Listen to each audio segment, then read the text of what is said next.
Nos encontramos en uno de los lugares más misteriosos del mundo. Tras estas montañas se encuentra el centro del misterio, la base de las pruebas supersecretas de la aviación y la marina estadounidenses, conocida como Área 51. Aquí se someten a ensayo las naves espaciales y extraterrestres recuperadas por las Fuerzas Armadas norteamericanas. El objetivo de esta filmación era el arrojar luz sobre las informaciones secretas, y al final hemos conseguido incluso avistar uno de esos misteriosos ovnis, precisamente aquí, junto a este buzón de correo. En el desierto, en la carretera de Groom Lake. Era un funcionario federal enviado a la zona para recoger a un hombre, un evadido. Cuando llegó a la verja de Groom Lake para efectuar el arresto, le dejaron entrar. Luego lo entregaron a una escolta, o mejor dicho, primero le registraron y luego le asignaron una escolta. En cuanto estuvieron listos, un hombre de la escolta le dio una funda negra y le dijo: póntela en el cinturón, porque si salta una sirena de alarma, nos la ponemos en la cabeza y nos tumbamos en el suelo con la cara hacia abajo hasta que el campo quede libre. Aquí dentro hay cosas de alto secreto y nadie puede ver. Entonces él preguntó: ¿qué sucede si levantas la cabeza? Y le respondieron: si no miras al suelo, primero te disparan y luego te preguntan. Esta es una zona militar en el desierto de Nevada. Un área de unos 26.000 kilómetros cuadrados. Al sur limita con la localidad de Mercury. Al oeste con la autopista 95. Y aquí arriba al noroeste con Tonopah. Al norte con Crystal Springs. Y aquí abajo con Las Vegas. En esta zona se encuentran las instalaciones subterráneas donde se efectúan pruebas nucleares para el Departamento de Energía con las distintas áreas especificadas. Esta es la llamada Franja de Yucca. Aquí arriba se encuentra el polígono de Tonopah, donde se efectuaban los vuelos de ensayo de los F-117 y donde se desarrollan otros programas secretos. Toda la zona aquí al norte se utiliza para los ejercicios Red Flag de la Fuerza Aérea, que son el equivalente a las maniobras Top Gun de la Marina. Despegan de la base Nellis aquí y sobrevuelan toda esta zona. Justo aquí en el centro se encuentra la denominada Área 51, conocida también como Watertown y como el Range.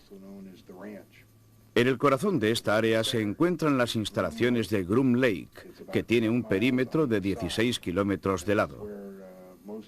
Es aquí donde se desarrollan las actividades más secretas.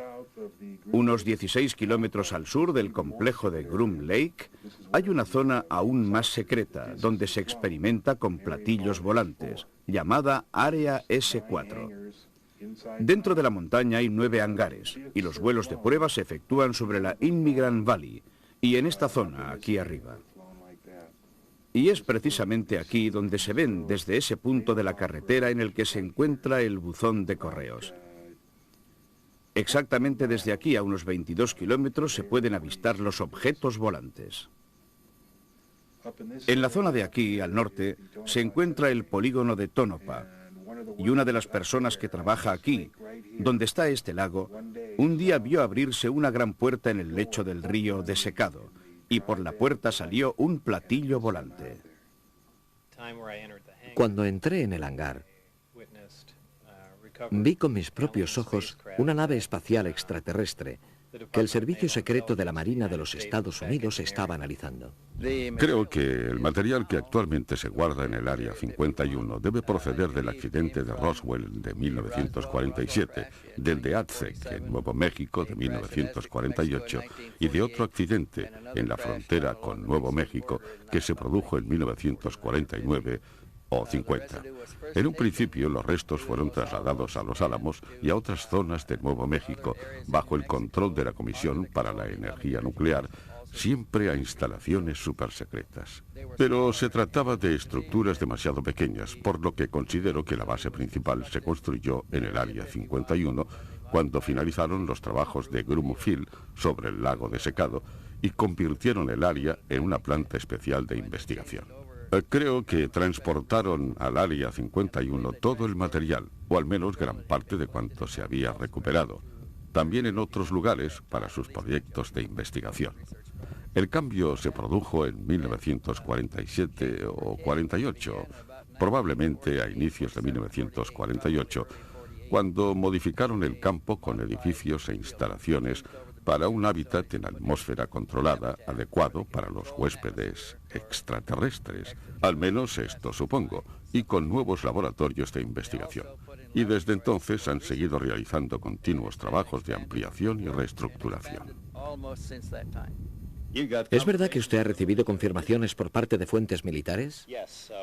Sí, pero no de un militar, sino de un civil, que ha dirigido una serie de importantes programas militares de investigación aquí, en Nevada. Programas de altísimo nivel y con el grado máximo de reserva. Pertenece a una familia muy apreciada en Nevada y es absolutamente digno de crédito. Él ha confirmado que la tecnología extraterrestre está aquí, en Nevada, desde los primeros años 50, incluso desde antes de la construcción de la base de Groom Lake. Es más, una de las razones por las cuales se construyó Groom Lake fue para estudiar esta tecnología extraterrestre. Me ha dicho que durante años mantuvieron en su poder a un extraterrestre vivo, con el cual al principio tuvieron problemas de comunicación que, sin embargo, al final lograron superar. Por desgracia, el testigo se muestra esquivo, teme por su familia, pero ha aceptado proporcionar una declaración grabada en cassette, que no obstante podrá difundirse únicamente después de su muerte. Cuando se haga pública, no solo podrá confirmar la tesis de Bob Lazar, sino que finalmente arrojará algo de luz sobre lo que los militares, nuestro gobierno, saben en relación con la presencia extraterrestre desde hace ya 45 años, incluido Roswell.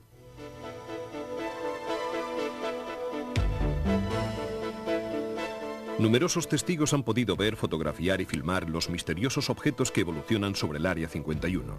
Oigamos algunos de los testimonios dignos de mayor consideración. Llegamos al buzón de correos en torno a las 15:30. Luego fuimos a comer al restaurante Little Alien, el pequeño extraterrestre. Volvimos al buzón aproximadamente a las 5:30. Era la hora del crepúsculo y ya se apreciaban las sombras del atardecer. Era el miércoles 28 de febrero de 1990. Aparqué y saqué mi tumbona. De repente, a las 7:30 se produjo el primer avistamiento. Una aparición fulgurante. Me levanté corriendo de la tumbona. Tenía la cámara de fotos colgada del cuello, una Nikon automática de 35 milímetros. Tomé un par de fotografías y luego, cada 45 minutos, aparecía un platillo. Uno tras otro, 6 en total aquella noche.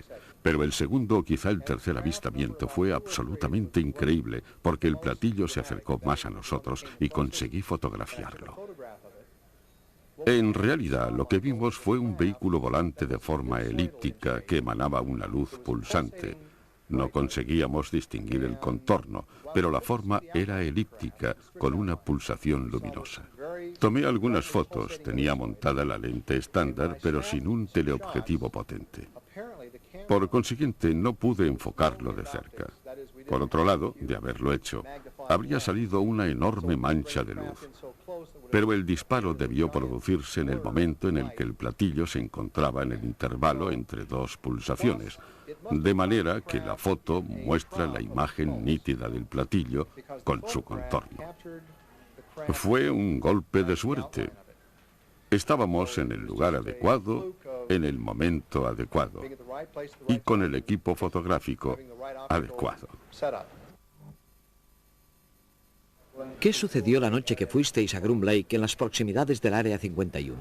Bueno, esa noche, el 21 de febrero de 1990, acompañé a un equipo de la Nippon Television Network a grabar un vuelo de prueba de un objeto sobre el Groom Lake,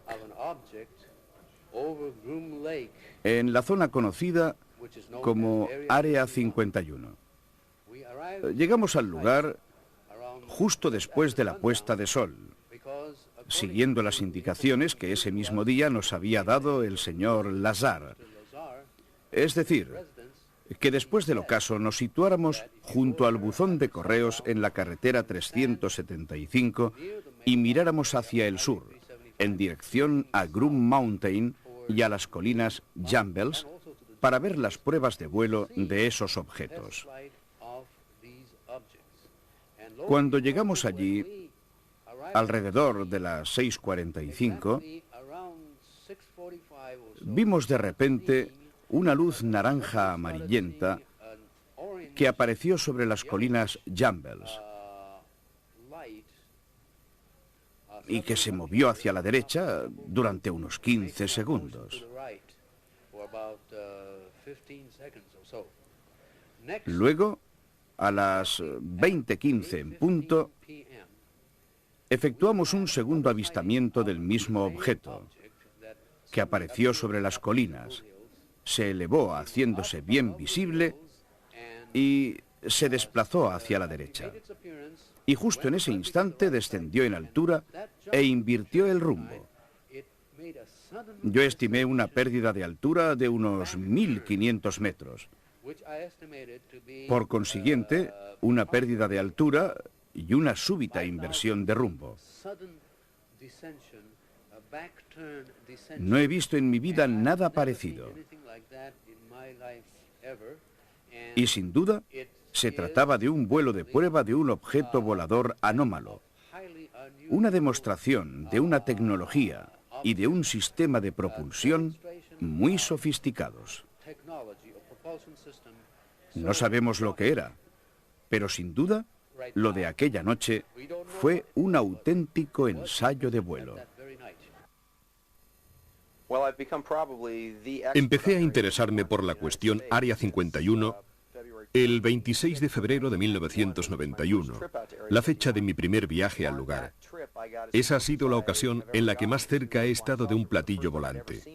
Era la primera vez que veía un ovni.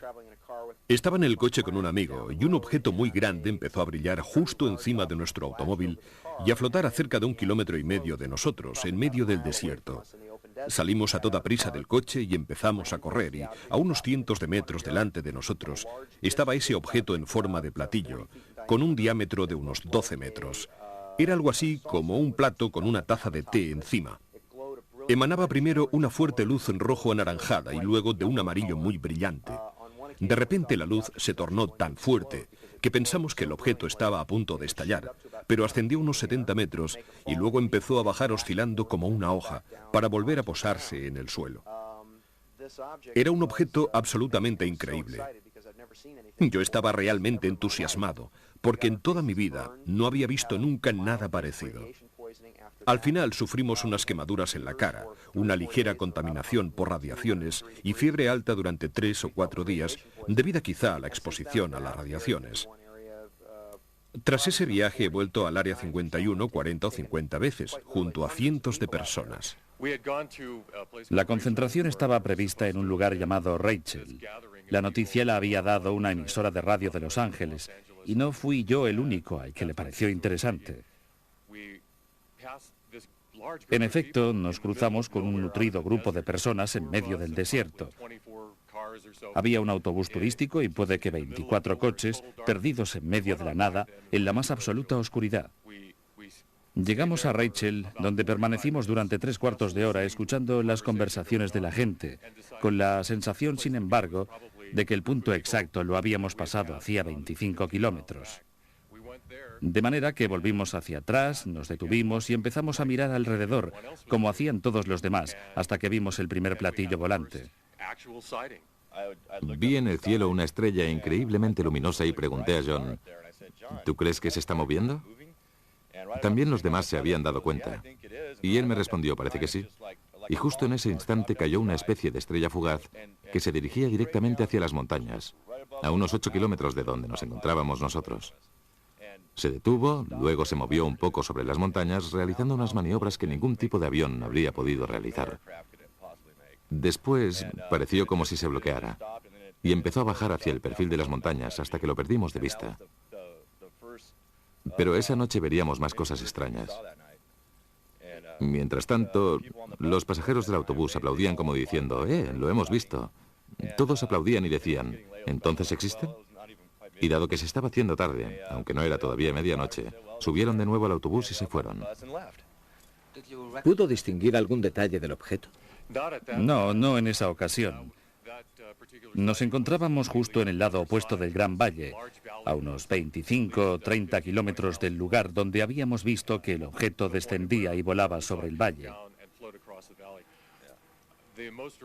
Lo más impresionante sucedió una vez que casi todas las demás personas, incluidos los pasajeros del autobús, se habían marchado.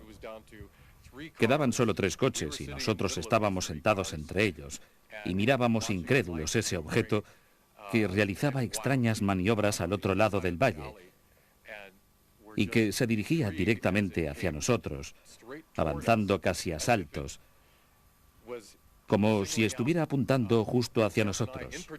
Sí, fue justo así. Venía de muy lejos y en línea recta. Había un coche al otro lado, justo a nuestra derecha, con la luz encendida.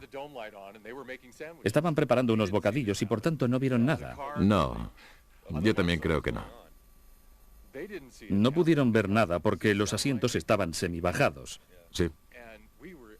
Pensé que estarían durmiendo. Y nosotros, en cambio, estábamos absolutamente estupefactos. Yo estaba con la boca abierta mientras la luz se dirigía justo hacia nosotros. Y luego, de repente, cruzó todo el valle en un instante y se elevó y luego se detuvo. Nos encontrábamos sentados en la camioneta y yo estaba mirando hacia arriba de esta manera. Aquella cosa se detuvo prácticamente sobre nuestras cabezas. Luego se encendió una luz en el disco y... Bueno, cuando llegó hasta nosotros y se detuvo, parecía como si la luz estuviera sobre la parte superior y conseguimos ver la silueta del disco. La forma era exactamente la de un platillo. Era absolutamente silencioso. No se oía ningún ruido mientras se encontraba sobre nosotros, digamos a unos 30 metros sobre nuestras cabezas. Y permaneció ahí varios segundos. Tanto es así que yo empecé a preocuparme. Nos podían ver y aterrizar. No sabía lo que podía suceder, así que empecé a sentir miedo. Y justo en ese momento el platillo se marchó hacia las montañas. Quiero decir, recorrió 8, 10, 15 kilómetros y en apenas un segundo estaba ya en la cresta de las montañas. Se paró y desapareció tras las cumbres. En la filmación se observa también que la cámara apunta hacia el cielo con un ángulo de aproximadamente 30 grados en dirección a Las Vegas, justo a la izquierda de la base. La cámara permaneció encendida sin que nadie la tocara durante alrededor de 45 minutos. Mientras hablaba con alguien, vi 3 naves. Una venía por la derecha y realizó un movimiento rapidísimo en herradura. Otra llegó por el ángulo superior derecho del visor y se observa que la nave probablemente está sufriendo un extraño efecto electromagnético. De hecho, la imagen se desenfoca debido al electromagnetismo del disco, que interfiere con la capa metálica que cubre la cinta. Luego el objeto realiza un looping, se bloquea y acelera hacia la derecha de 0 a 40.000 millas. Mientras, un tercer objeto surge del hiperespacio como de la nada y realiza un círculo que se distingue a cámara lenta, se torna discoidal y se mueve de nuevo lateralmente y desaparece de la pantalla de nuevo con una aceleración repentina de 0 a 60.000 kilómetros por hora. Lo último que se ve en la grabación es un primer plano desde una distancia de 10 kilómetros aproximadamente, tomado con un zoom de 12 pulgadas. La cámara apunta hacia el infinito y efectúa una aproximación de zoom sobre un objeto situado a gran distancia. Reproduce las distintas partes del objeto, pero en realidad lo que sucede es que de lejos se ven las pulsaciones del objeto y al acercarse el plano se ven como unas nubes delante del platillo. Pero se trata del campo de energía o del campo gravitatorio generados por el platillo al girar sobre sí mismo. Y por ello da la impresión de que hay unas nubes que se mueven por delante del vehículo volante. Luego se ve cómo la nave se desplaza, arriba a la derecha, se sale del plano y reaparece abajo a la izquierda. En ese momento pasé la cámara a una chica que se encontraba ahí junto al buzón de correos. Me metí en el coche y traté de perseguir ese objeto. Inmediatamente después, a casi 6 kilómetros después del desierto, un par de vehículos militares surgieron de repente, sin luces. Eran un todoterreno negro y una camioneta verde militar con tracción en las 4 ruedas. y se unieron a un tercer vehículo que estaba ahí. Luego encendieron todos los faros y lo iluminaron todo como si fuera de día. Bajé del coche y me amenazaron con sus armas. Me dijeron que me subiera de nuevo al coche y que me fuera. De lo contrario, me dispararían.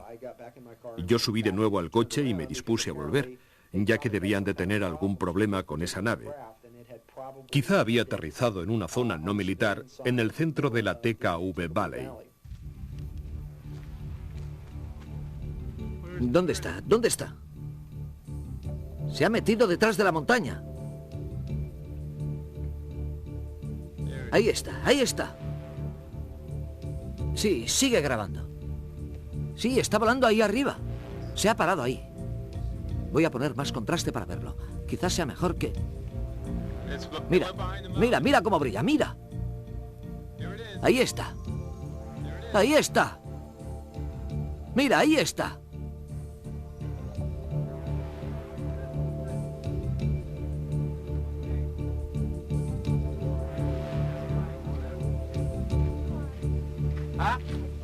Yeah, test flying it. It's going to continue next stop. There it is.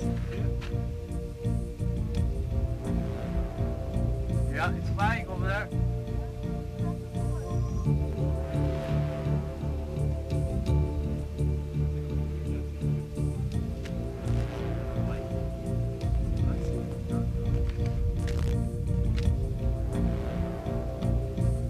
Hovering over there. I had to put the gain on just to see it.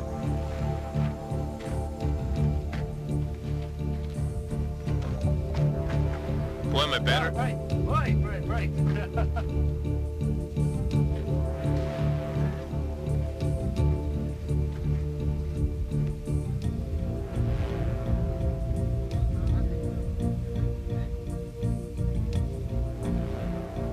Fortunately, this isn't doing me any good. Yeah.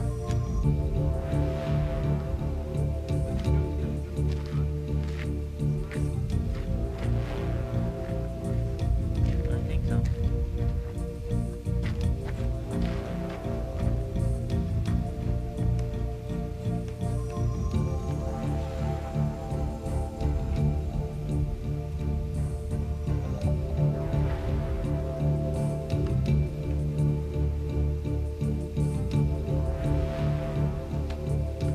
Who's that, Gary?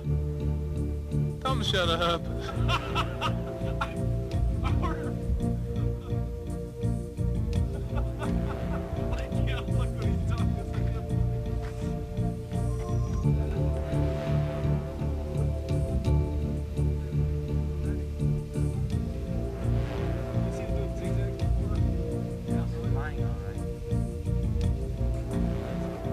The UFO, which yet was filmed by the Japanese television crew that night, was analyzed by Nippon Television with the help of latest state-of-the-art computers. The result? It's definitely no conventional aircraft. 取材班が撮影した飛行物体もコンピューター解析してみた。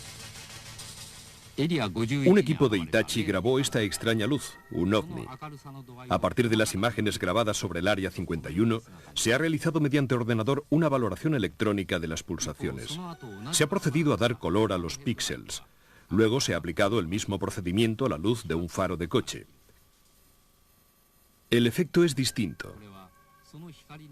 La luz del faro sometida a tratamiento electrónico se modifica, mientras que la del ovni se mantiene idéntica.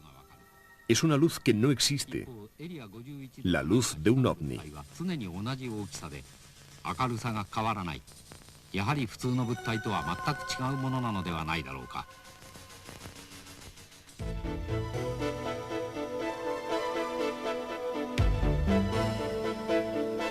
Querría subrayar que en el Área 51 existen 3 sistemas distintos de seguridad.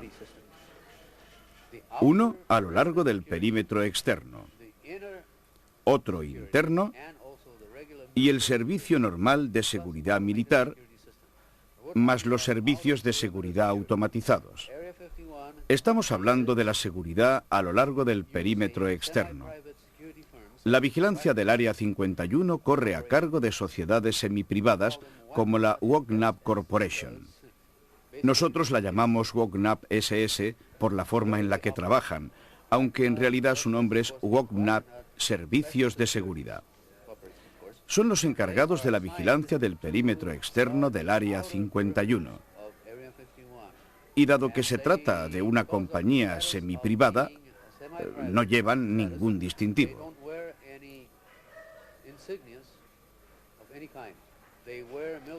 Simplemente visten uniformes miméticos, están armados con metralletas, conducen vehículos todoterreno e intimidan a todos los ciudadanos que se atreven a pasar por cualquiera de las carreteras al sur de la estatal 375.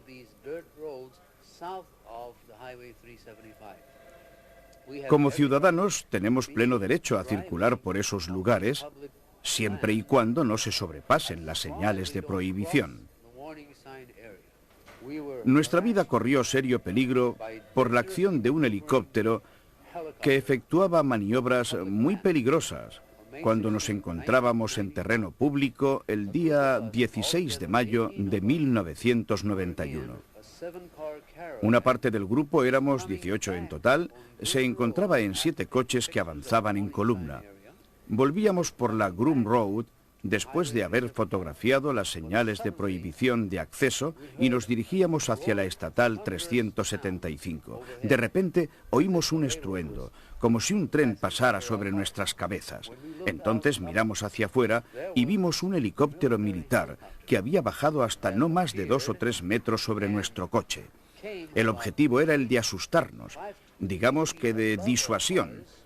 Durante los 15 o 16 minutos siguientes, tratamos de huir del helicóptero, que, como ya he dicho, carecía de distintivo alguno y que mantenía contacto directo con los todoterreno que nos habían seguido antes.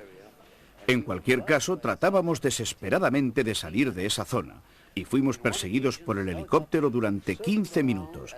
Hubo un momento en el que incluso el helicóptero viró y empezó a avanzar contra nosotros a la misma altura que nuestros coches para intimidarnos con maniobras ilegales. Maniobras que ponían en serio peligro nuestra vida.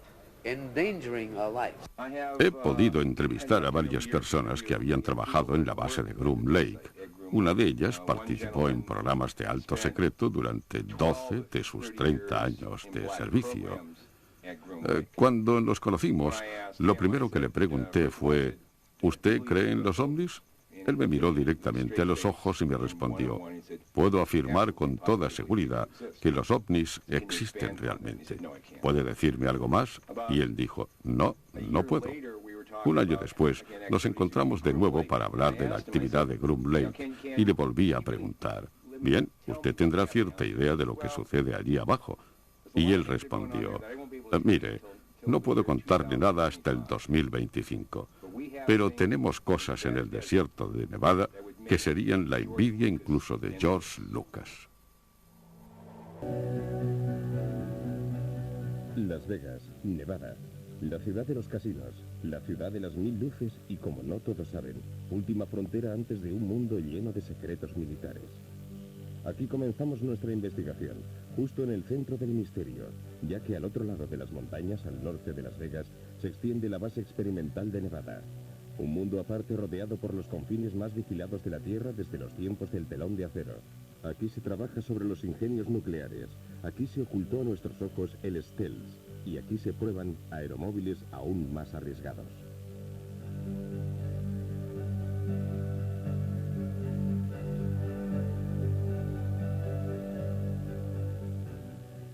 Nuestras investigaciones nos condujeron hasta John Lear, uno de los mejores pilotos de Estados Unidos, hijo del legendario diseñador de aviones William Lear. John cuenta en su haber con más de 16.000 horas de vuelo con 360 tipos de aviones en más de 50 países. Ha establecido 17 récords del mundo de velocidad. Es el único piloto que posee todos los títulos y certificados de vuelo que extiende el Organismo Federal Aeronáutico. Después de la guerra de Vietnam, desarrolló funciones en todo el mundo para la CIA y otros organismos gubernamentales y realizó asimismo vuelos experimentales para la Marina y la Aeronáutica. Hasta 1951, el Área 51 se utilizó fundamentalmente como base de instrucción de la Marina.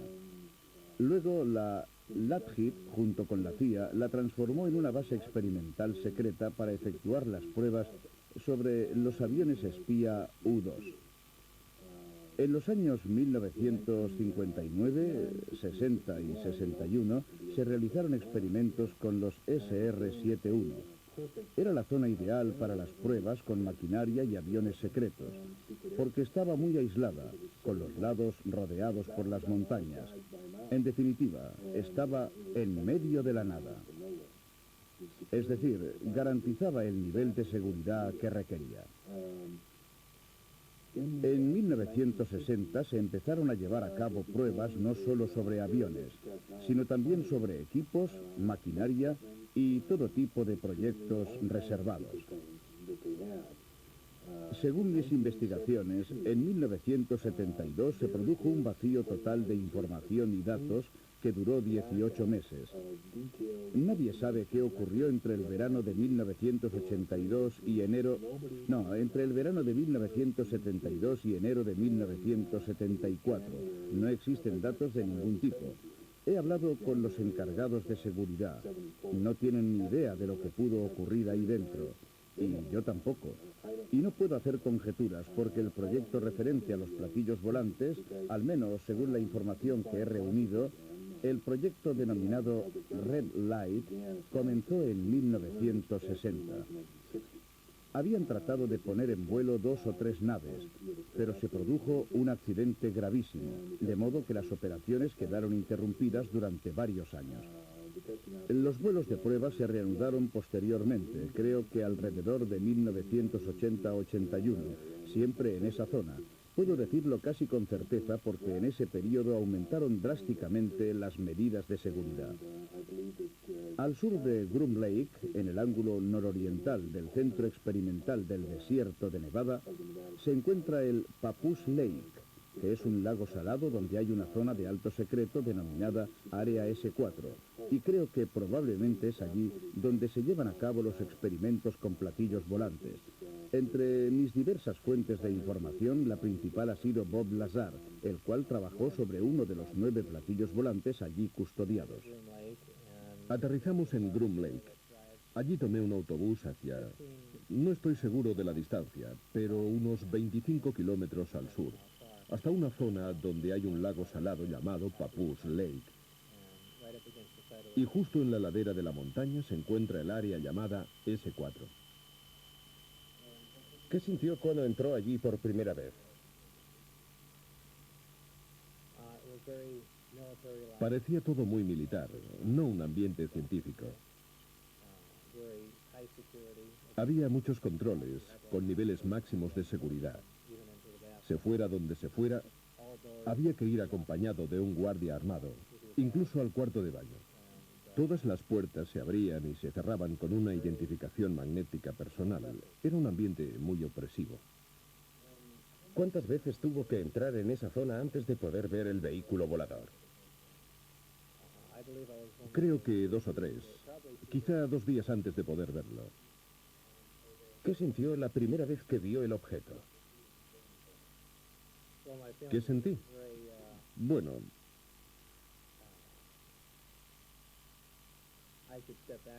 volviendo atrás en el tiempo, la primera vez que vi la astronave fue cuando entré en el hangar y me dije, esto explica por fin todos esos avistamientos de ovnis. Es un vehículo militar secreto en fase de experimentación y ya está. En realidad fue la segunda vez que lo vi, al entrar en su interior, cuando me di cuenta de lo que estaba sucediendo. Es decir, de que se trataba de un vehículo extraterrestre. Obviamente, esto sucedió después de haber leído todo el material informativo, y entonces en ese momento cambió todo. Era una sensación distinta, algo inquietante. Me sentía como un intruso. Es algo muy difícil de describir. Aún así, inténtalo. Me parecía... ¿Tienes presentes las fotos de Billy Mayer tomadas durante sus avistamientos? Era increíblemente parecido a los discos de sus fotos. Una forma fugaz pero nítida de una nave discoidal. Es bastante difícil describirlo así, sin dibujarlo, pero tenía la típica forma de platillo volante. ¿De un solo tipo o de varios? En total había 9 platillos. Pero yo trabajé en ingeniería inversa solo con un objeto.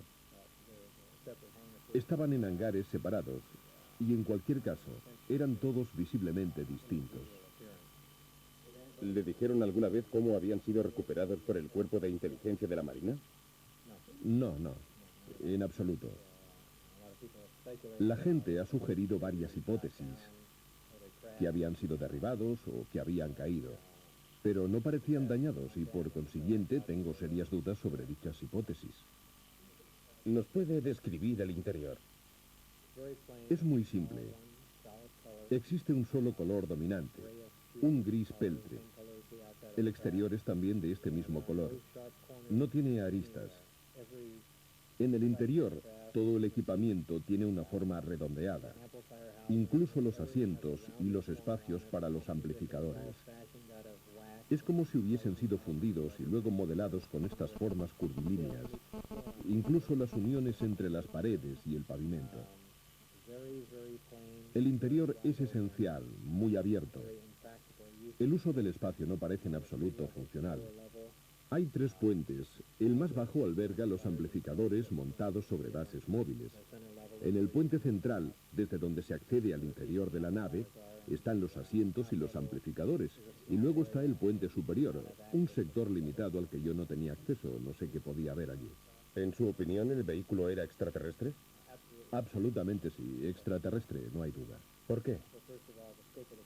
En primer lugar, el objeto del proyecto era analizar la nave. Si se hubiera tratado de un aparato de Estados Unidos, no habríamos perdido tiempo en tratar de entender cómo lo habíamos construido.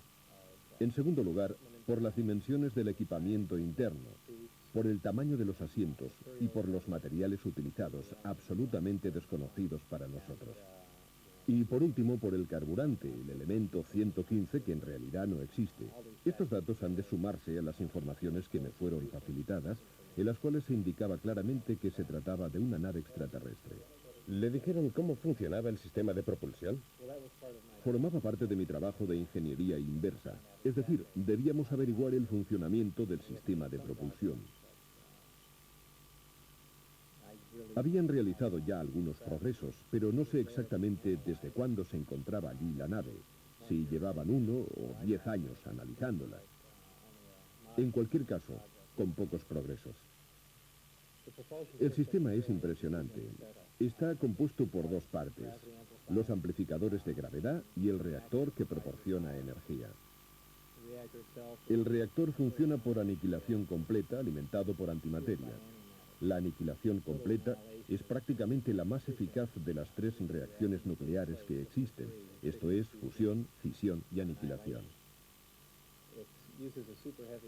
Utiliza un elemento muy pesado, el elemento 115. Esta sería su situación en la tabla periódica. En la Tierra este elemento no ha sido aún sintetizado. En mi opinión, en algunos sistemas estelares, esta síntesis se produce de manera espontánea. El elemento es bombardeado en un acelerador de dimensiones extremadamente reducidas. Como consecuencia de ello, sufre una fisión espontánea y produce partículas de antimateria. Estas, gracias a un dispositivo termoeléctrico con una eficacia del 100%, interactúan con la materia gaseosa y se transforman en electricidad. Ahora bien, la primera ley de termodinámica viene a decir que la eficacia al 100% para cualquier dispositivo eléctrico es bastante imposible, ya que se producen dispersión de calor y otras pérdidas de esta índole. Pero yo, en este sistema, no las detecté. Es una tecnología absolutamente asombrosa. La increíble cantidad de energía que genera el sistema alimenta los amplificadores y, como producto secundario del bombardeo del elemento 115, se genera un fenómeno interesantísimo, es decir, una onda especial, la denominada gravitacional A. Esta onda viaja de un modo muy similar a las microondas. Se aplica a los amplificadores gravitacionales y mediante la corriente eléctrica generada por el reactor es amplificada y enfocada. La señal amplificada de este modo se torna ligeramente afásica y gracias a esto es posible atraer o rechazar cualquier cuerpo gravitacional. El vehículo es capaz de despegar, incluso utilizando un solo amplificador.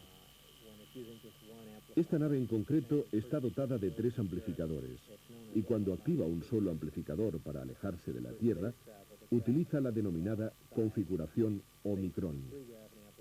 Para viajar por el espacio, la nave gira sobre un lado, enfoca los 3 amplificadores en un único punto situado a enorme distancia y luego se imprime máxima potencia a los amplificadores y al reactor. Prácticamente estiran el tejido del espacio, distorsionan el espacio-tiempo y lo atraen hacia la nave, que de esta manera se halla en condiciones de cubrir enormes distancias en un lapso de tiempo prácticamente nulo. La nave no se desplaza de manera lineal porque distorsiona el espacio. El propio tejido del espacio y por consiguiente también los campos gravitatorios y el tiempo están estrechamente ligados. Cuando se distorsiona un campo gravitatorio, se distorsionan también el espacio y el tiempo. Estas son cosas que sabemos desde hace tiempo, solo que no contamos con la posibilidad de comprobarlas. Aparentemente esta civilización las ha llevado a la práctica. ¿Y ustedes han conseguido alguna vez poner en vuelo alguno de estos vehículos? Se realizaron muchos ensayos, pero no fuera de la atmósfera. Eran vuelos cortos, a baja altura. De hecho, eran objetos de un valor inestimable, y no era intención de nadie correr riesgos inútiles o destruirlos a causa del campo gravitatorio terrestre o por volar a cotas demasiado elevadas. Pero asistí a varias pruebas fuera del recinto de seguridad. Y en una ocasión lo vi todo a no más de 30 metros del vehículo. ¿Cómo maniobraba el objeto en vuelo? Era muy silencioso. Se elevaba generando un pequeño silbido. La superficie inferior emanaba una luz azul, probablemente debida al altísimo voltaje generado.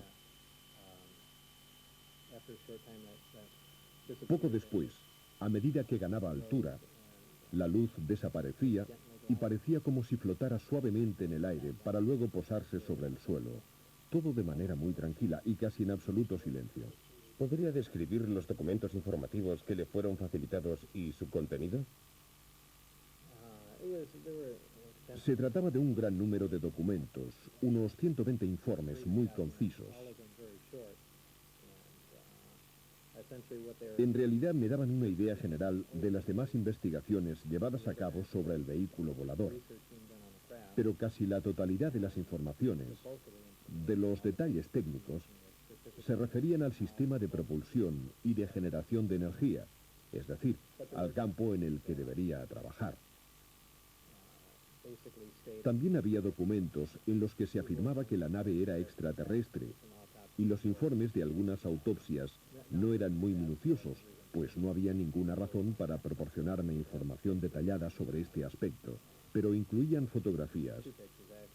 Para ser exactos, había 2 fotografías de un cuerpo extraterrestre con el tórax abierto, que albergaba un solo órgano que había sido extraído y seccionado. Desde mi punto de vista, no médico, parecía que este órgano debía de cumplir no una, sino varias funciones. Luego había otros documentos que describían los estudios metalúrgicos llevados a cabo en otras partes de la nave. En definitiva, eran cortos resúmenes del trabajo desarrollado por los diversos grupos y viceversa. Supongo que también ellos recibirían unos informes, breves relaciones sobre el trabajo desarrollado por mi grupo. ¿Indicaban el lugar de procedencia de los extraterrestres? Sí, el sistema Zeta Reticuli. No sé si la información se obtuvo de la propia nave o de mapas estelares o de instrumentos de a bordo. ¿Había información sobre esta civilización, sobre su historia o sobre contactos anteriores con el género humano? No exactamente. En ningún sitio podía leerse "fue así".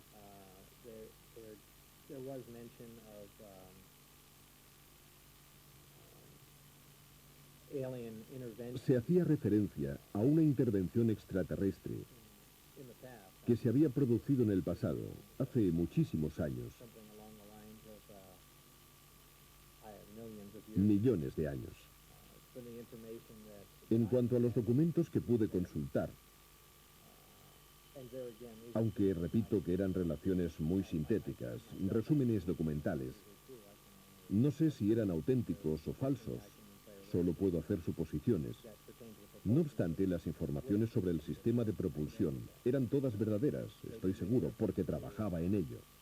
Por lo demás, solo se hacía mención de un contacto con la Tierra que se había producido hacía más de 10.000 años, de alteraciones genéticas que habían dado lugar a un ser simiesco y otras declaraciones de esta índole. ¿Ha visto alguna vez de cerca un alienígena vivo o muerto? No, solo en fotografías. En varias ocasiones he declarado que al cruzar una determinada zona, miré por una ventana y vi algo pequeño, pero no digo que fuera el cuerpo de un extraterrestre. Es inútil adelantar conclusiones y decir, seguramente vi un extraterrestre, porque podía tratarse simplemente de un maniquí creado como modelo en función de sus peculiaridades corporales y de las dimensiones de los asientos.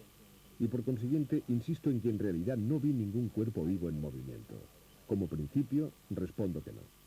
¿Por qué le eligieron a usted para este trabajo? Es muy difícil responder, no sabría hacerlo. Seguramente como físico no soy el más cualificado, por tanto no tengo la menor idea. Por otro lado, puede ser que se sintieran frustrados porque no conseguían dar más pasos adelante. Hacía ya mucho tiempo que no lograban avanzar en sus investigaciones.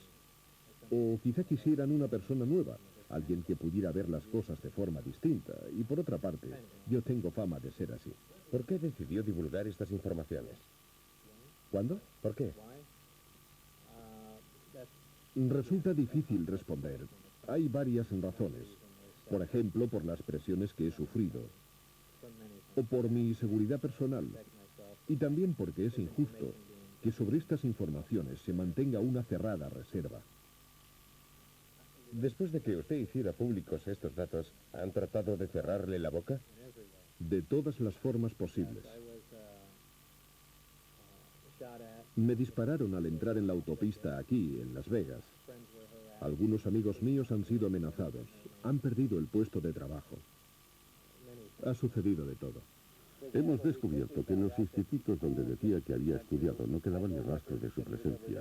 Las empresas para las cuales decía haber trabajado anteriormente negaban que lo hubiera hecho, y en particular el Laboratorio Nacional de Los Álamos, que era el punto crucial sobre el cual se fundaba toda su credibilidad.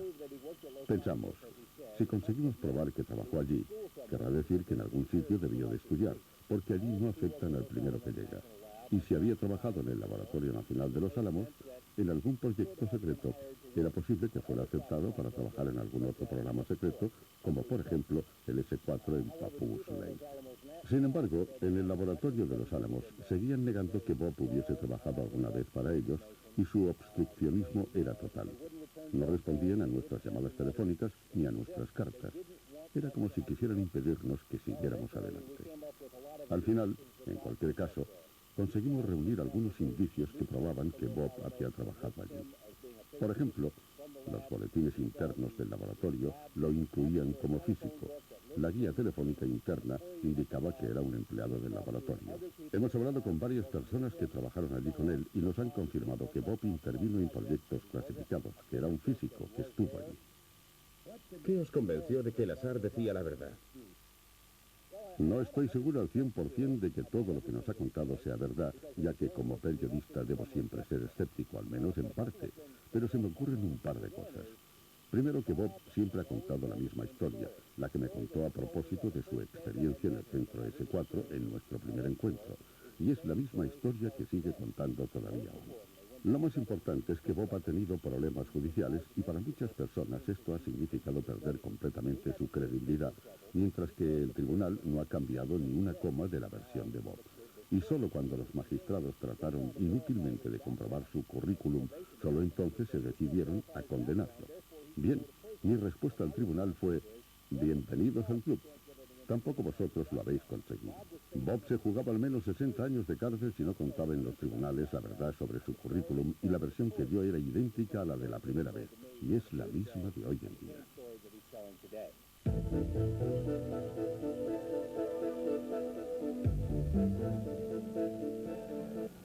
La base S4 está formada por 4 niveles, excluyendo el de superficie, donde hay básicamente un hangar, algunos hangares con edificaciones alrededor y poco más. Los 2 primeros niveles operativos, el primero y el segundo, contienen los montacargas, que albergan y transportan hasta la superficie los platillos volantes, o si lo prefiere, las naves espaciales. Mientras yo me encontraba allí, estaban tratando de poner en vuelo los platillos, pero en mi opinión, sin éxito. Había científicos y otro tipo de personal con traje y corbata, funcionarios de la Casa Blanca. En estos momentos estoy muy asustado. Soy un fugitivo. No sé qué me puede deparar el futuro, pero en cualquier caso quiero dar a conocer lo que sé. Había sido asignado al Escuadrón 6. Me dijo que era un guardia de seguridad del nivel 2 del S4 en el área 51 y me describió la S4 como una estructura que se desarrolla al menos en 4 niveles. Él sabía de la existencia de los 4 niveles. Trabajaba en el segundo. Había pasado por el primero, pero no había visto nunca ni el tercero ni el cuarto, porque allí estaba prohibido el acceso a los militares. Solo podía entrar personal con una autorización especial de carácter secreto. Nos describió detalladamente el segundo nivel, que consistía en 9 bases hangar. En realidad, unos cobertizos de tamaño reducido que podían albergar pequeños vehículos. Y en 7 de los 9 cobertizos había aeronaves en forma de platillo.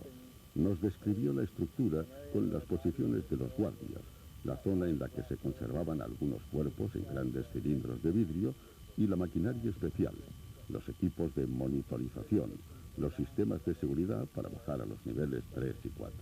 Nos dijo que a los militares no les estaba permitido el acceso, reservado exclusivamente a personas en posesión de autorizaciones especiales y de sistemas de reconocimiento muy especiales, entre ellos identificaciones de plástico con los datos personales registrados magnéticamente, la huella de la mano y el registro retínico del ojo derecho con una pequeña máquina fotográfica. Las personas que pasaban estos controles podían acceder a los niveles inferiores.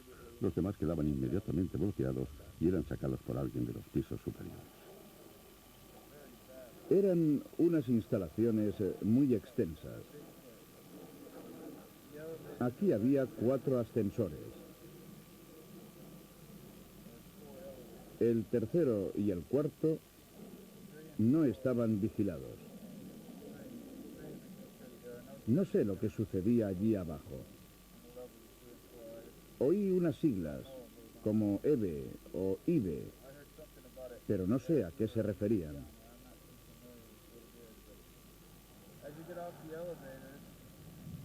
Saliendo de los ascensores, aquí estamos en el nivel 2.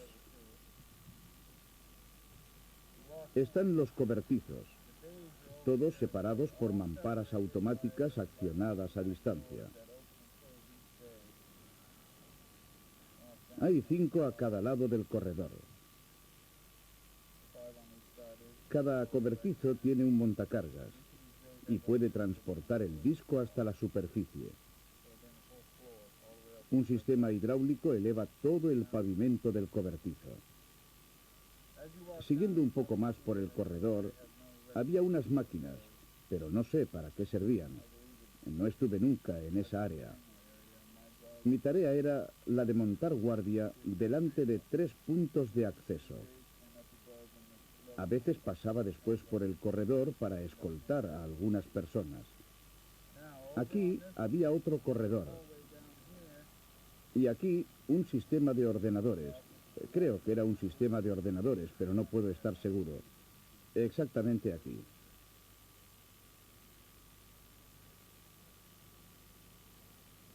Y exactamente aquí estaban situados 7 cilindros.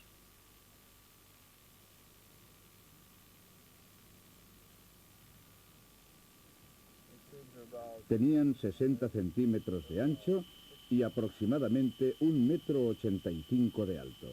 ¿Estaban en vertical? Sí, colocados en vertical.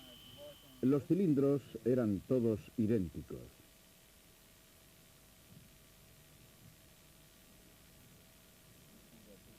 Y también las criaturas conservadas ahí dentro eran completamente idénticas. No se podían distinguir unas de otras.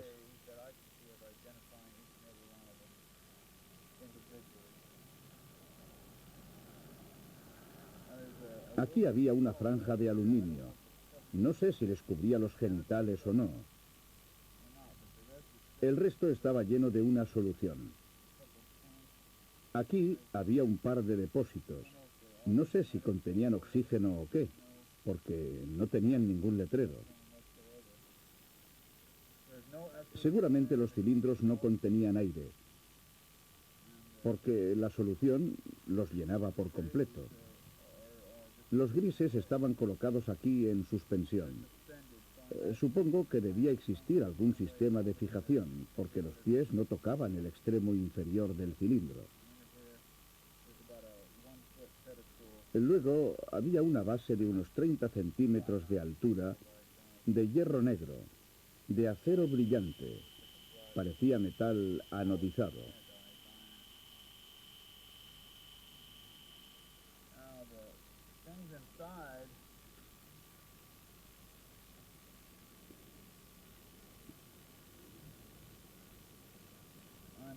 Los seres se parecían a los que todos conocemos.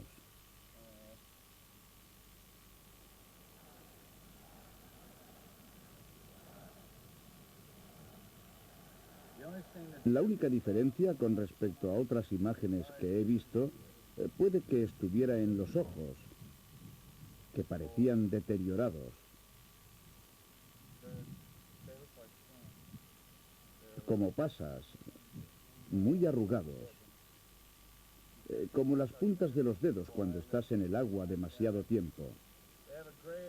No se veían párpados, ni pestañas, ni nada.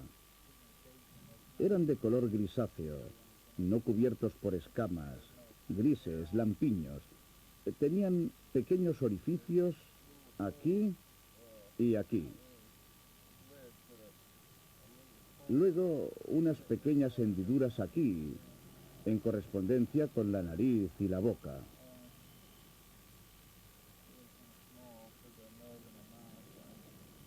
El cuerpo era muy delgado.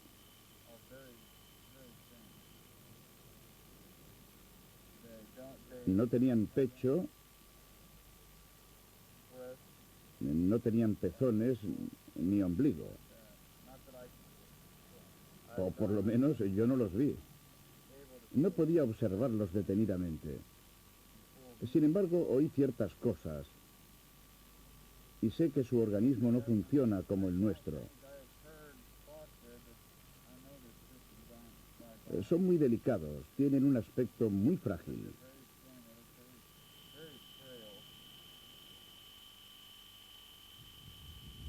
¿Qué le convenció de que Hennessy decía la verdad? Mire, era la expresión de sus ojos mientras hablaba. Analizamos su voz durante el relato y no había signos de estrés. Otras personas nos han confirmado ciertos detalles muy concretos que no habían sido revelados nunca antes. Por consiguiente, si no hubiese formado parte del grupo y si no hubiese sabido exactamente qué había allí, había sido prácticamente imposible que nos diera esta información, la mayor parte de la cual sigue coincidiendo con otras informaciones ahora en nuestro poder, pero que obtuvimos más tarde. En Estados Unidos existen muchas instalaciones subterráneas extraterrestres, varias de ellas gestionadas por los norteamericanos. En 1960, los militares se dieron cuenta de que para llevar a cabo misiones secretas necesitaban estructuras subterráneas. El motivo era que la gente sospecharía ante gigantescas operaciones de transporte de material, personal y equipos, y no se podía llamar demasiado la atención. Así pues, se procedió a convocar a los principales proveedores, empresas de la envergadura de la Morrison Canuts y otras. En la reunión se habló de una zona muy especializada para operaciones subterráneas, así como de excavaciones y de extracción de la tierra. Y así en 1960 empezaron a construir las instalaciones subterráneas, hoy diseminadas por todo el territorio estadounidense. Hay un número increíble de ellas. Se trata en definitiva de un sistema de túneles que comunica varias bases. Edwards con el polígono de Tonopah con Groom Lake, George Force Base con California City, China Lake. Es un sistema subterráneo de túneles impresionante. Mucha gente me ha hablado de la existencia de esta red subterránea por haber participado en su construcción. Por ejemplo, un amigo mío, ingeniero hidráulico, trabajó en una máquina excavadora de galerías de un diámetro de casi 10 metros en la base experimental de Nevada, donde los túneles descienden más de 1000 metros. He tenido ocasión de hablar con varios exmilitares e ingenieros que trabajaron en el sector aeroespacial para empresas en la Antelope Valley, como la Lockheed, la Northrop y la Rockwell, y me han revelado todo cuanto sabían en relación con las estructuras subterráneas. Si bien no se expresaron de forma concluyente en lo referente a formas de vida extraterrestres o a tecnologías alienígenas, me confirmaron de cualquier modo que estas estructuras existen sin lugar a dudas. Muchas empresas aeroespaciales disponen de dichas instalaciones. La mayor parte de nuestras bases de la Marina y de la aviación tienen este tipo de estructuras subterráneas, y la casi totalidad de los trabajos de alto secreto se llevan a cabo en instalaciones bajo tierra. El problema residía en obtener las pruebas de que estas instalaciones guardaban relación con el fenómeno OVNI. Por consiguiente, afrontamos la cuestión valiéndonos de testimonios, pero también vigilando algunas de estas estructuras. Para ello utilizamos equipos fotográficos y cualquier otro medio que nos permitiera documentar todo fenómeno que proviniera de estas estructuras o estuviera relacionado con ellas. Y así se hizo. Existen testigos oculares de auténticos fenómenos OVNI en estas zonas. Existen 4 centros aeroespaciales secretos que nosotros conocemos como la Conexión Aeroespacial, en la Antelope Valley y en la San Joaquín Valley, la Rockwell en la San Joaquín Valley y la Lockheed, la Northrop y la McDonnell Douglas en la Antelope Valley. Estas operaciones son muy sospechosas. La actividad en superficie es de camuflaje. Se definen como centros de investigación sobre el funcionamiento de los radares y su tarea sería la de experimentar distintas formas aerodinámicas situadas en lo alto de pilares de sujeción. Hemos descubierto con absoluta seguridad que existen estructuras subterráneas de enorme extensión y, tal y como hemos podido también comprobar documentalmente, la Northrop posee 42 niveles subterráneos.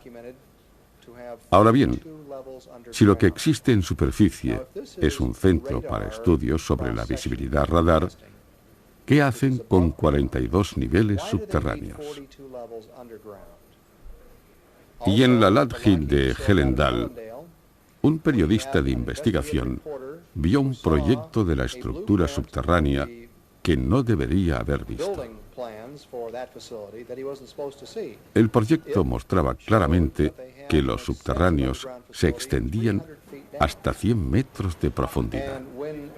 Más tarde, el mismo periodista entrevistó al director de la estructura y la entrevista se desarrolló sin problemas hasta que pidió explicaciones sobre la imponente instalación subterránea. Entonces el director fijó la mirada en el periodista y dio por finalizada la entrevista. El asunto resultaba bastante sospechoso. Existen otros residentes en la zona que afirman haber visto cómo naves extraterrestres despegaban y aterrizaban en este centro, además de resplandores azules, extrañas luces en el cielo y objetos esféricos del tamaño de balones de baloncesto que vigilan la zona y realizan maniobras extrañas para nuestra tecnología. Por cuanto respecta a las instalaciones de la Northrop, conocida también como el hormiguero, a principios de los años 80 se amplió notablemente la estructura subterránea, pasando de 13 a 42 niveles subterráneos. Algunos obreros han declarado que trabajaron en las operaciones de ampliación y en un determinado momento varios conductores de hormigoneras llegaron a formar una fila de varios kilómetros de longitud y estuvieron arrojando cemento 24 horas al día, 7 días a la semana, durante semanas. Hemos calculado que a 2 metros cúbicos por hormigonera, 7 metros cúbicos por hormigonera, debieron utilizarse más de 750.000 metros cúbicos de cemento. Por cuanto nos han contado, se construyeron 3 hilos subterráneos. Tanto es así que existen testimonios oculares de platillos volantes que salen disparados de la base como si hubiesen recorrido ya cierta distancia bajo tierra. Además, se han visto helicópteros que llegaban a las instalaciones y luego desaparecían bajo tierra.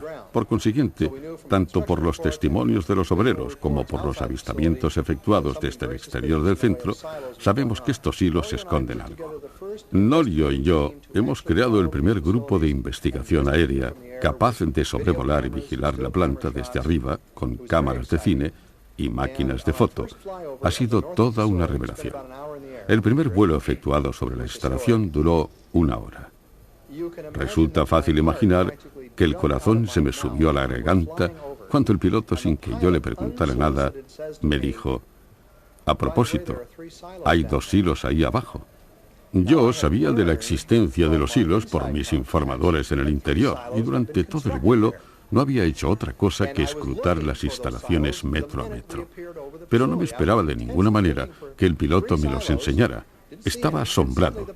Traté de ocultar mi emoción, de permanecer impasible, y le dije: perdone, no he entendido bien. ¿Que hay unos hilos ahí abajo? Y él me respondió: sí, claro. ¿Ve usted esas plataformas blancas en forma de diamante? Y entonces vi 3 grandes diamantes. El piloto del avión era también instructor de vuelo y quiso especificar que en varias ocasiones, cuando sobrevolaba la instalación, esos paneles blancos, esos diamantes blancos, habían sido retirados, dejando a la vista un gran agujero negro y del otro lado un enorme silo excavado en el terreno. Los auténticos Black Projects, los proyectos alto secreto, son los que se desarrollan aproximadamente a 16 kilómetros al sur de Groom Lake. Las instalaciones de Groom Lake forman parte de un programa Black Project que desde un punto de vista tecnológico no se corresponde con la altísima tecnología existente 16 kilómetros más al sur, en las instalaciones de Papoose Lake. Allí, en efecto, se realizan pruebas de vuelo con un nuevo sistema de propulsión. Y en mi opinión, algunos pilotos estadounidenses, meticulosamente seleccionados, están recibiendo la preparación necesaria para manejar dichos objetos. De los testimonios recogidos hasta aquí, hemos extraído la siguiente conclusión. Existe un proyecto denominado Semilla de Calabaza. Este es el nombre por el que se conoce el nuevo sistema de propulsión que utiliza un sistema de detonación por impulsos. El nombre se debería al hecho de que estos objetos tienen una forma similar a la de un diamante. Y todo esto se incluye en el programa Black Project. Pero en el curso de nuestras investigaciones ha surgido algo más importante. Es decir, programas del más alto secreto que podrían guardar relación con tecnologías aún más complejas que este sistema de propulsión, llegando así a la antimateria de la que ha hablado el señor Lazar. Las fuentes de estas informaciones no son solo investigaciones que han recibido datos a través de la conexión aeroespacial.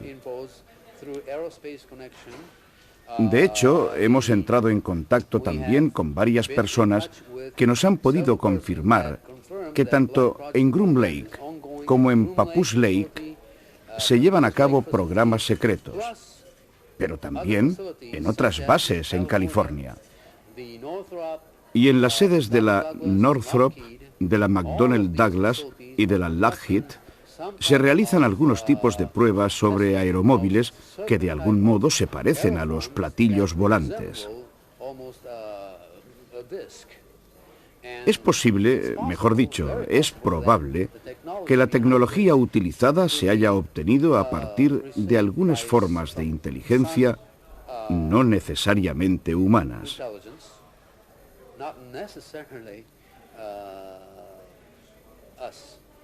En pocas palabras, podría tratarse de un traspaso de tecnología. Tras abandonar el servicio, trabajé para el gobierno como piloto de pruebas en varios tipos de aeromóviles. Mientras desarrollaba esta actividad, me propusieron trabajar en unos simuladores. Pensé que sería interesante y útil para mi futuro, así que acepté. Recibimos los nuevos destinos. No era yo el único. Había otros ingenieros que, como yo, habían sido asignados a distintas empresas aquí en Estados Unidos para trabajar en los diversos simuladores que estaban desarrollando para los nuevos tipos de aviones en fase de construcción, como por ejemplo el F-89, el F-94, el F-102 y varios otros. Pasamos alrededor de 3 años y medio o 4 practicando en los simuladores y tratando también de entender cómo funciona un auténtico simulador de un avión con todos los nuevos proyectos que no paraban de llegar. Cuando consideraron que estábamos lo suficientemente preparados, nos pidieron que trabajáramos en un nuevo proyecto que más o menos entraba dentro de mi especialización de ingeniero mecánico. Es decir, la unión de metales sin utilizar colas, tornillos ni adhesivos de ningún tipo. En definitiva, para fines aeronáuticos. El objetivo era obtener aviones más ligeros. Dicho proyecto se prolongó varios años y mientras tanto cambiaron también los niveles de seguridad militar con relación a nosotros. Cada individuo que trabajaba en un determinado proyecto, antes de trasladarse a la nueva estructura, debía prestar servicio allí con nosotros. Conseguimos poner en marcha este difícil proyecto de unión de los materiales, pero necesitamos bastante tiempo, alrededor de 4 años. Y luego nos designaron para un proyecto especial en Nuevo México que también desarrollamos. Y después de 3 o 4 años, descubrimos que se trataba de simuladores, que estábamos realizando estudios de ingeniería sobre simuladores de platillos volantes. Ese proyecto concreto sobre platillos volantes duró varios años. Requiere mucho tiempo para la traducción de los datos científicos proporcionado por los grises, por un tipo específico de gris. Mientras nuestros científicos recibían estas informaciones, otros sectores de ingeniería con los que nosotros no teníamos contacto alguno llevaban a cabo lo que ellos definían como copy engineering. La técnica de copy engineering consistía en tomar una parte del aeromóvil, desmontarla, anotando todos los procedimientos, identificar todos los detalles y tratar de comprender cómo se empleaban en la tecnología extraterrestre, si eran afines a la nuestra y si podíamos utilizarlos. Hace algún tiempo dije a una persona que, en mi opinión, un piloto normal no se hallaría en condiciones de pilotar un platillo porque es tan complicado y tan ajeno a él que no lo conseguiría nunca, ni aunque se lo ordenaran. Por consiguiente, el paso siguiente fue tomar su aviónica y trasladarla a nuestra tecnología, utilizando la aviónica que conocemos, al menos en cuanto a aviones se refiere. Y los principios fundamentales de la aviónica no eran distintos de los de un avión normal, pero en la práctica, un caza nuestro es muy diferente de un platillo volante. Había algunas situaciones que debíamos resolver, que debíamos estudiar. Por ejemplo, un platillo vuela solo en 3 posiciones distintas, es decir, con un ángulo de 65 grados, en vuelo nivelado horizontal y en vuelo vertical. Pero era muy difícil efectuar un vuelo vertical porque la aviónica que habíamos desarrollado se limitaba al vuelo en ángulo de 65 grados, al encabritamiento y al giro y al vuelo nivelado. ¿Ha visto usted alguna vez un platillo volante? Sí, lo he visto de lejos, no de cerca. ¿Nos lo puede describir? Veamos, si tuviera que describirle un platillo de forma que usted pudiera entenderlo. ¿Ha visto usted alguno de esos pósters de Bob Lazar? Es muy parecido. Esta instalación donde trabajaba, en mi opinión, tenía un grado de vigilancia, si cabe, aún más estrecho que la base Nellis o algunas otras bases aquí en nuestro país. La entrada, la ubicación y la situación es como si te dijeran: muchachos, ahí está, ese es el platillo. Es así como está hecho un platillo. Pero entrar dentro, no, imposible. Pero eso era un platillo volante. ¿Desde qué distancia lo vio? A 4 o 5 metros de distancia. ¿Estaba en tierra o en vuelo? No, estaba en tierra, sobre la panza. ¿Qué pensó? ¿Qué sintió cuando lo vio? Mi impresión como ingeniero era magnífico. ¿Ha visto alguna vez extraterrestres? Sí, fuimos presentados a algunos grises que trabajaban en el proyecto, pero en el periodo que estuve allí, me reuní con grises 6 veces y no más. Puede que una decena de veces, creo. La razón por la cual quisieron que los conociéramos era para que nos familiarizáramos con ellos. No era muy distinto de ir a África y estar con los pigmeos, observarlos durante cierto tiempo y... En fin, aunque parezca diferente, al final es el mismo tipo de situación. En el fondo, era un poco como estar aquí, sentados en esta habitación hablando, aunque su aspecto y sus características eran ligeramente distintos. Mis conclusiones son meramente indicativas en distintos aspectos. En primer lugar, la Fuerza Aérea de Estados Unidos está interesada en cualquier objeto que invada nuestros cielos. Sería estúpido no llevar a cabo serios estudios sobre lo que parece ser una forma de tecnología extraterrestre superior, para efectuar una valoración de la situación. Este era el primer punto. Segundo, tras cierto tiempo, podrían avanzar en enorme medida, gracias al estudio de la tecnología de ellos. Y esto nos lleva al tercer punto. Es decir, a reclutar a los mejores cerebros que trabajan en la industria aeroespacial para trabajar en proyectos secretos, los Black Projects. El objetivo consiste en comprobar si son capaces de duplicar o de producir este tipo de tecnología, porque todo militar persigue la superioridad y la ventaja sobre el enemigo. Y obviamente esta tecnología ofrece la posibilidad de llegar a ser superiores a cualquier adversario, al menos del tipo de los que existen aquí en nuestro planeta. ¿Cree que parte de la ciencia extraterrestre ha sido ya utilizada en proyectos militares secretos? Pienso que sí. Según mis fuentes, esta es la razón por la cual se han realizado los estudios sobre las naves extraterrestres. Los restos del accidente de Roswell y de otros accidentes han sido analizados para comprender su funcionamiento y ganar terreno al enemigo. Podría tratarse de los programas secretos Black Manta o Aurora o de la tecnología Stealth. Se sabe que en Rusia estaban investigando los ovnis para aplicar esta tecnología a sus proyectos Stealth y SDI o Guerra de las Galaxias. Luego es evidente que todo coincide.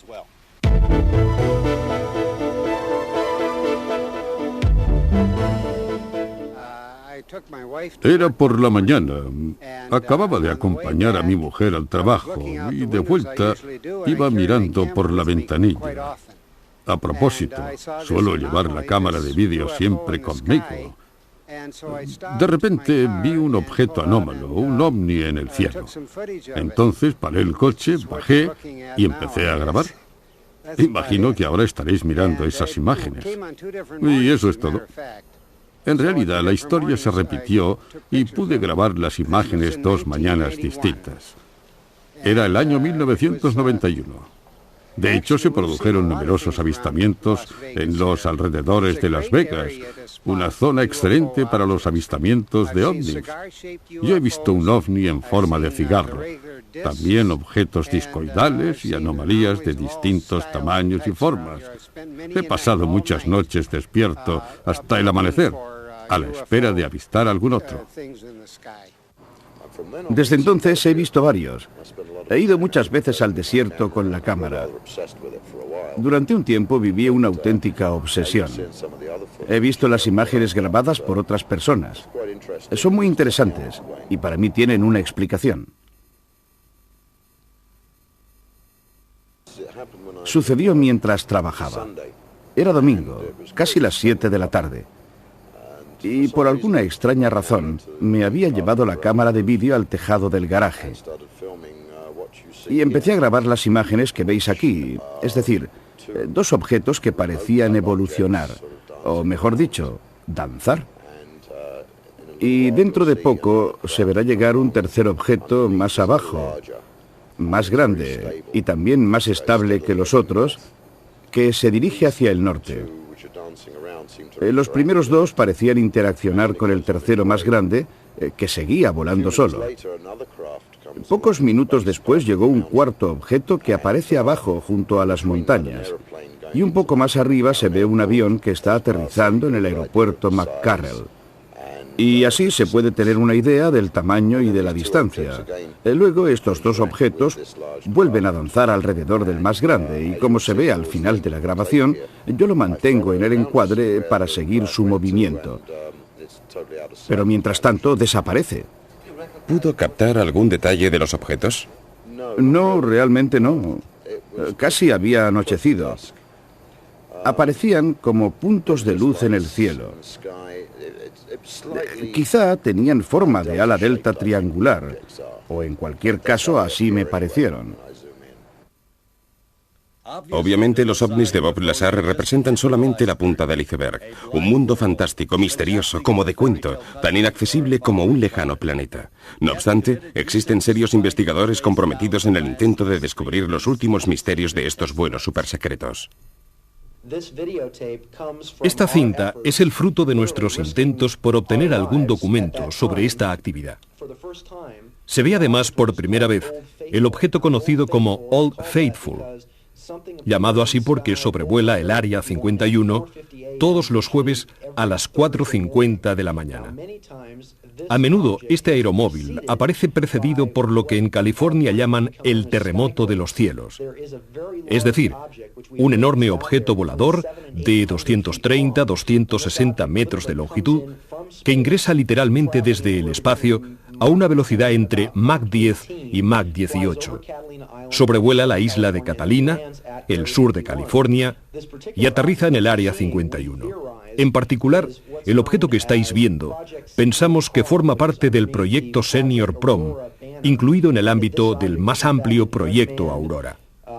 Se trata de un objeto teledirigido, o sea, de una plataforma que transporta 132 ingenios nucleares, que orbita alrededor del planeta y que sería capaz de diseminar bombas nucleares sobre cualquier nación que decidiera atacar.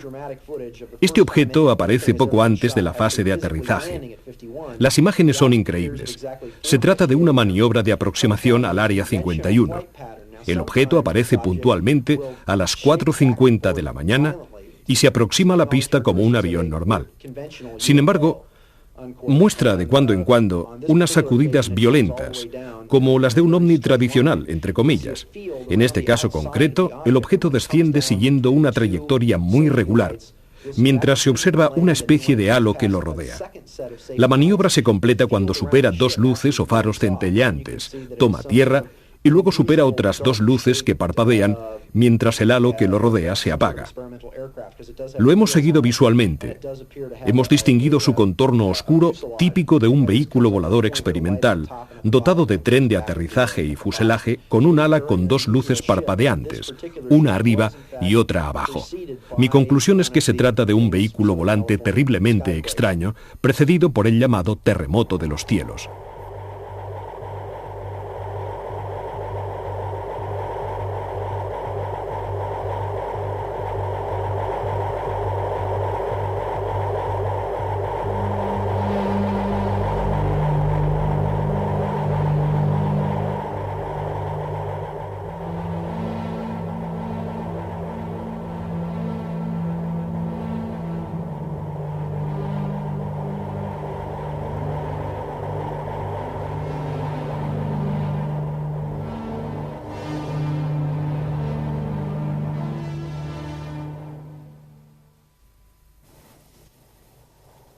Pero, ¿se realizan realmente en secreto pruebas de vuelo con platillos volantes extraterrestres?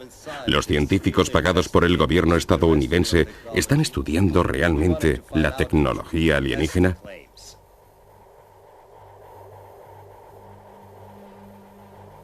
Para descubrir la verdad y comprobar los hechos, seguimos las indicaciones de Bob Lazar y nos dirigimos al centro del misterio el 2 de diciembre de 1992, junto con un equipo de televisión de la ABC.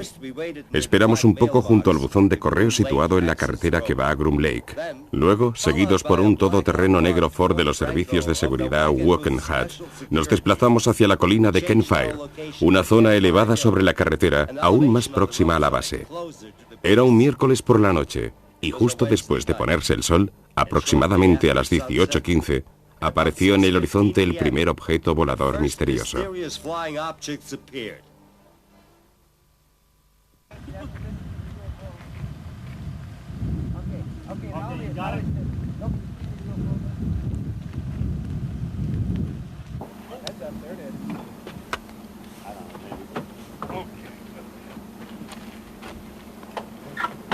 Let's go.